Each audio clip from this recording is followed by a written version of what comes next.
A new year is like a fresh, empty book. Its pages are clean, and the story has not been written yet.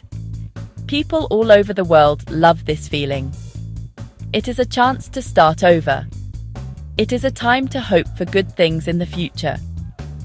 The end of one year and the beginning of the next is a special moment. We say goodbye to the past 12 months. We think about the happy times and the sad times. Then we look forward. We make wishes for health, happiness, and good luck. This is why New Year celebrations are so important to so many people. The idea of celebrating a new year is very, very old. It is not a new invention. For thousands of years, people have felt the need to mark this special time. They wanted to celebrate the end of one cycle and the start of another. It was a way to feel connected to the world around them. It helped them understand the passing of time. This celebration gave them a sense of control and hope. They believed that what they did on the first day of the year could affect the rest of the year. So, they filled it with joy, feasting, and special customs to bring good fortune. Why do we feel this need for a fresh start so strongly? It is part of being human. We all make mistakes. We all have things we wish we could do differently. A new year offers a symbolic opportunity to leave those things behind. It is a psychological reset button. We promise ourselves to be better. We might decide to learn something new, be kinder to others, or take better care of ourselves. These promises are called New Year's resolutions. They are a tradition that gives us direction and purpose as we step into the unknown future, full of possibilities. This feeling of hope is universal. It does not matter where you live or what language you speak. The excitement for a new beginning is something everyone can share. It brings families and communities together. People gather to share food, watch fireworks, and count down the final seconds of the old year. In that one moment, when the clock strikes midnight, millions of people around the globe are united in a single celebration. They are all sharing the same dream, that the coming year will be better than the last. It is a beautiful moment of shared humanity and optimism. The very first recorded New Year celebration happened a long time ago. It was over 4,000 years ago in a place called Mesopotamia. Today, this land is part of Iraq. The people who lived there were called Sumerians and later Babylonians. Their New Year festival was called Akitu. It was one of the most important holidays of their entire year. It was not celebrated on January 1st, however. Instead, it was celebrated in the spring, around the time of the vernal equinox. This is when the day and night are of equal length, marking the start of a new season of planting. The Akitu festival was a grand celebration that lasted for 11 days. Each day had its own special ceremonies and rituals. It was a deeply religious time for the Mesopotamians. They believed their gods decided the fate of the world for the coming year during this festival.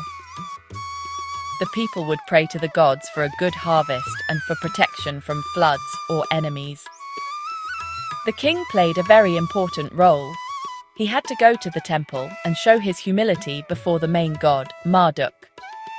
It was a public display that renewed his right to rule for another year. One of the most interesting parts of the Akitu festival involved the king. On one of the days, the high priest would take away the king's royal symbols, like his scepter and crown. The priest would then slap the king's face. The hope was that the king would cry. If tears fell from the king's eyes, it was a sign that the god Marduk was pleased. This meant the kingdom would be prosperous and safe for the next year. It was a strange but important ceremony that showed everyone, even the king, was subject to the power of the gods and the cycles of nature. The festival was not just for the king and priests. All the people of the city would celebrate. There were parades through the streets with statues of the gods carried for everyone to see. People would feast, sing, and celebrate the rebirth of the natural world. It was a time to reaffirm their connection to their gods, their king, and their community. The Akitu festival shows us that from the very beginning, New Year celebrations were about more than just marking time. They were about ensuring a good future and starting the year with hope and divine favor. In ancient Egypt, life depended on a great river, the Nile. The Nile River was everything to the Egyptian people. It provided water for drinking and for growing crops. Every year, the river would flood its banks. This flood was not a disaster. It was a blessing. It brought rich black soil called silt that made the land fertile. The Egyptians planned their entire year around this event. Their New Year celebration, called Wepet Renpet, which means opening of the year, was timed to coincide with the beginning of the annual flood, usually in the middle of our summer. The Egyptians looked to the sky for a special sign that the flood was coming. They watched for the brightest star in the night sky, Sirius. For a period of time, Sirius would disappear from view. When it reappeared in the sky just before sunrise, the Egyptians knew the flood was near and their new year had begun. This connection between the star, the river, and the new year was central to their beliefs. It showed how closely their lives were tied to the cycles of nature. Their calendar was built around this predictable and life-giving event. The Wepet Renpet festival was a time of great rejoicing and feasting. It was a celebration of life, rebirth, and the generosity of the gods, especially the goddess Isis, who was linked to the star Sirius. Egyptians would hold big parties with family and friends. They would eat special foods and drink beer and wine. It was a time to express gratitude for the past year's harvest and to look forward to the abundance the new flood would bring. People would also visit the tombs of their ancestors, leaving offerings of food and drink, showing that family connections were important even after death. This celebration was also a time for purification and new beginnings. Egyptians would clean their homes and their temples. They believed that by starting the year with a clean slate, they could bring health and purity into their lives. They would exchange gifts with one another, a tradition that is still common in many New Year celebrations today. For the ancient Egyptians, the New Year was not just a change on the calendar. It was a physical and spiritual renewal, washed in by the life-giving waters of the Nile and signaled by the stars above. The ancient Romans also had grand New Year celebrations, but their date for the New Year changed over time. In the early Roman calendar, the year began in March. This made sense because March was the beginning of the spring season, a time for new crops to be planted, and a new military campaign season to begin. The name March comes from Mars, the Roman god of war. However, this calendar was often confusing and did not stay in line with the seasons. It needed a major reform to make it more accurate and useful for a large empire. Everything changed with the famous Roman leader, Julius Caesar. In 46 BC, he introduced a new calendar called the Julian calendar. This calendar was much more like the one we use today. Caesar decided that the new year should begin on January 1st. He chose this date for a very specific reason. The month of January was named after Janus, the Roman god of beginnings, endings, and doorways. Janus was a special god who had two faces. One face looked back at the past, and the other face looked forward to the future. What better god to honor at the start of a new year?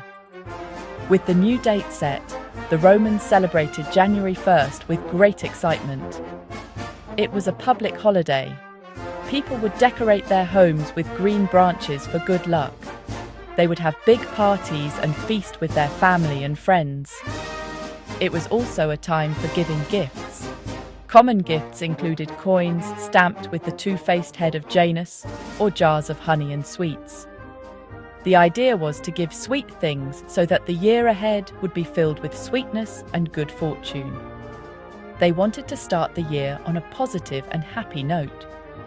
The Romans also made promises on New Year's Day. They would promise to be good citizens for the year ahead. This is an early version of our modern New Year's resolutions. They would offer sacrifices to Janus, hoping the god would bless their new beginnings and ensure a prosperous year for them and for the Roman Empire. The traditions established by the Romans, like celebrating on January 1st, giving gifts and making resolutions, had a huge influence. Many of these customs have survived for centuries and are still a part of how we celebrate New Year's Eve and New Year's Day today. Not everyone follows a calendar based on the sun. In China and in many other Asian countries, the New Year is based on a lunar calendar, which follows the cycles of the moon. This means that the Chinese New Year, also known as the Spring Festival, falls on a different day each year. It usually happens sometime between January 21st and February 20th. It is the most important holiday in Chinese culture. The celebration is not just one day.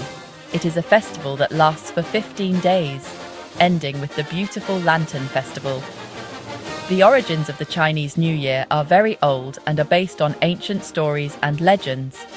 One of the most famous stories is about a mythical beast called Nian. The Nian was a fearsome monster that would come out on New Year's Eve to eat villagers and livestock. People were terrified. One year, a wise old man told the villagers that the Nian was afraid of three things: the color red, loud noises, and fire. So, the villagers hung red paper on their doors, lit firecrackers to make loud sounds, and wore red clothes. The Nian was scared away and never came back. These traditions continue today. During the New Year festival, you will see the color red everywhere.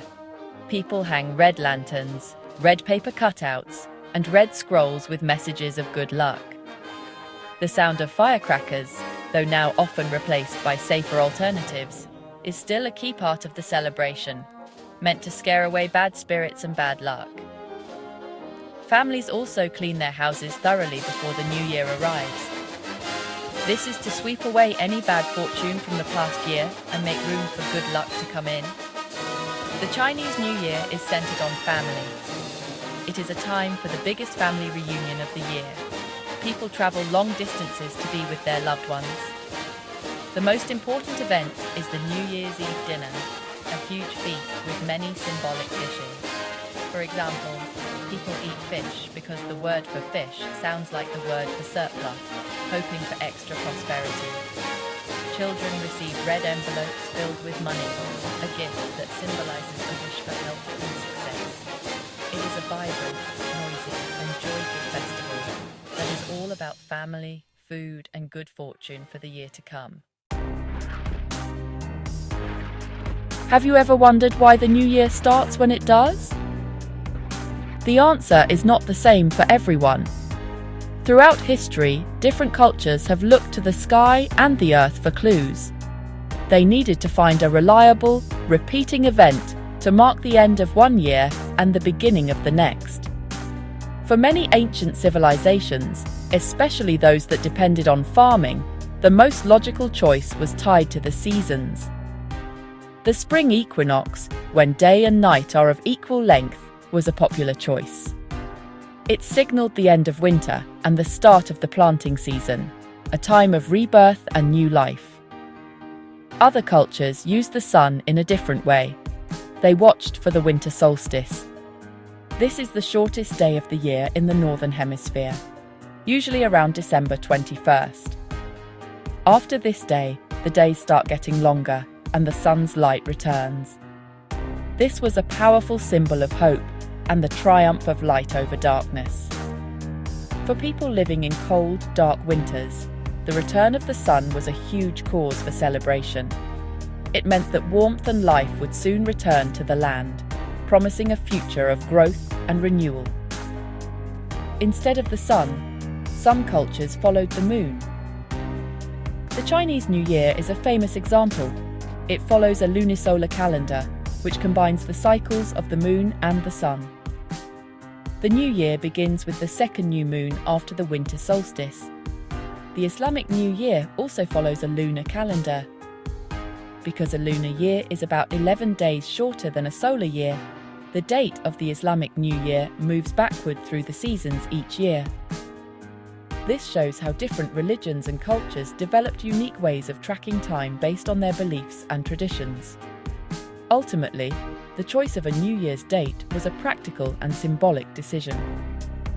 For ancient people, it was linked to survival, planting crops, herding animals, or the return of the sun's warmth.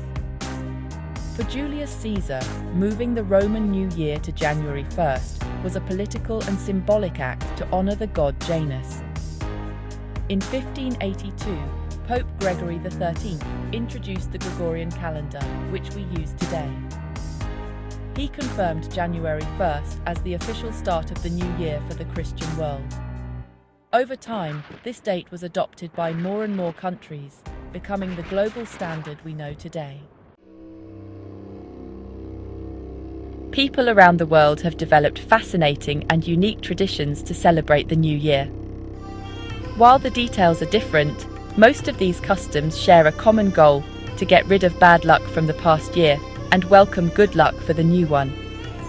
In Spain and many Latin American countries, there is a fun and challenging tradition. As the clock strikes midnight, people try to eat 12 grapes, one for each chime of the clock.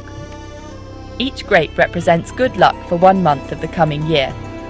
It is harder than it sounds, but it is a delicious way to ring in the new year. In Denmark, people have a very smashing tradition. They save their old chipped plates and dishes all year long. On New Year's Eve, they go to the homes of their friends and family and smash the dishes against their front doors. It might seem strange, but a bigger pile of broken porcelain outside your door is a good thing. It means you have a lot of loyal friends who are wishing you well for the new year. Another Danish custom is to stand on a chair and literally jump into the new year at midnight, symbolizing a leap over any difficulties and into a fresh start. Food plays a huge role in New Year traditions everywhere. Many cultures eat special foods that are thought to bring prosperity and good fortune.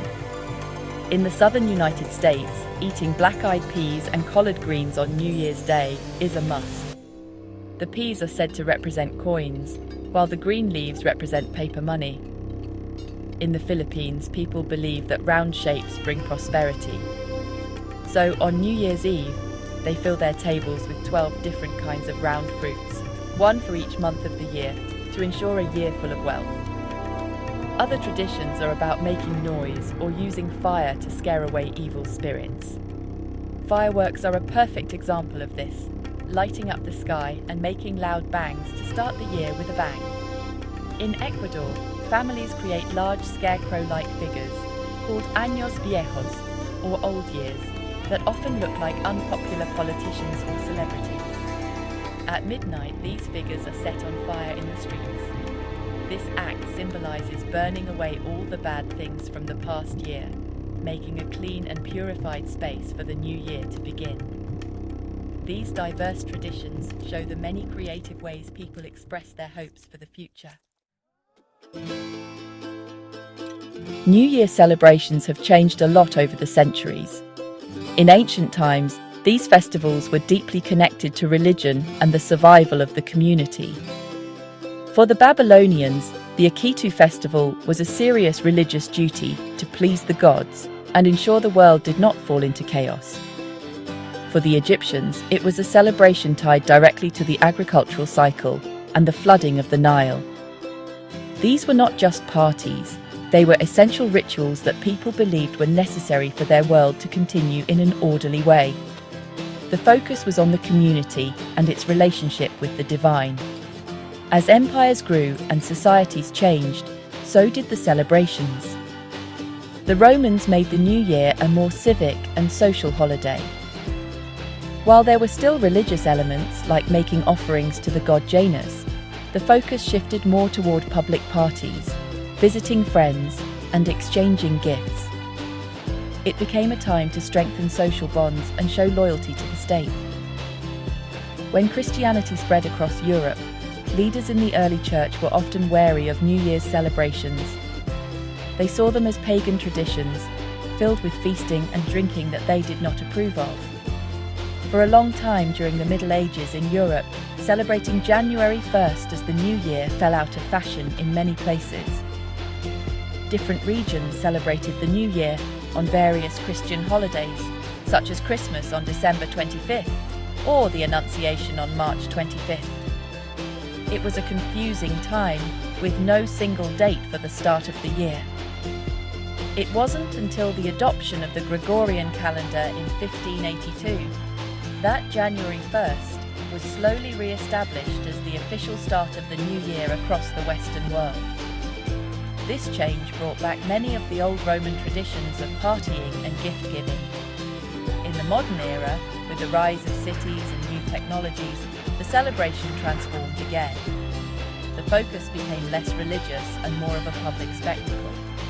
The first ball drop in New York City's Times Square happened in 1907, creating a new tradition centered around a shared public moment. The invention of radio and later television allowed people from all over the world to watch this event and feel connected. Today, New Year's Eve is often a huge global media event, with cities competing to have the most spectacular fireworks display. The party has evolved from a local ritual to a worldwide festival. Today, on the last day of 2025, we stand as part of a long, unbroken chain of human history. The way we celebrate the New Year is a wonderful mix of ancient traditions and modern inventions. When we count down the final seconds to midnight, we are echoing the anticipation that people have felt for thousands of years. Whether you are watching a glittering ball drop in Times Square, eating 12 grapes in Madrid, or setting off firecrackers in Beijing, you are taking part in a global festival. It is a celebration that connects us to our past and unites us with people all around the world. Many of our most common customs have deep historical roots. The idea of making a New Year's resolution to be a better person can be traced all the way back to the ancient Babylonians and Romans. The loud noises from fireworks and noisemakers that fill the air at midnight are a modern version of the ancient belief that loud sounds could scare away evil spirits. Even the simple act of raising a glass to toast the new year is a tradition of wishing good health and fortune upon one another that is centuries old. We are practicing history without even realizing it. The new year remains a powerful symbol of hope and renewal. It is a time when we allow ourselves to believe in the possibility of a better future. It is a chance to reflect on our lives, to forgive ourselves for past mistakes, and to dream about who we want to become. This is why the celebration is so emotional for many people. It is filled with nostalgia for the year that is ending and excitement for the year that is about to begin. It is a moment to feel grateful for the people in our lives and to look forward to making new memories together. As the clock strikes 12 tonight, we will say goodbye to the old year and welcome the new one with open arms. We are not just turning a page on a calendar, we are participating in one of humanity's oldest and most cherished traditions. It is a tradition built on the simple, powerful, and universal human desire for a fresh start. No matter how you choose to celebrate, the spirit of the new year is the same everywhere. A shared hope for peace, happiness, and prosperity for all. Happy New Year!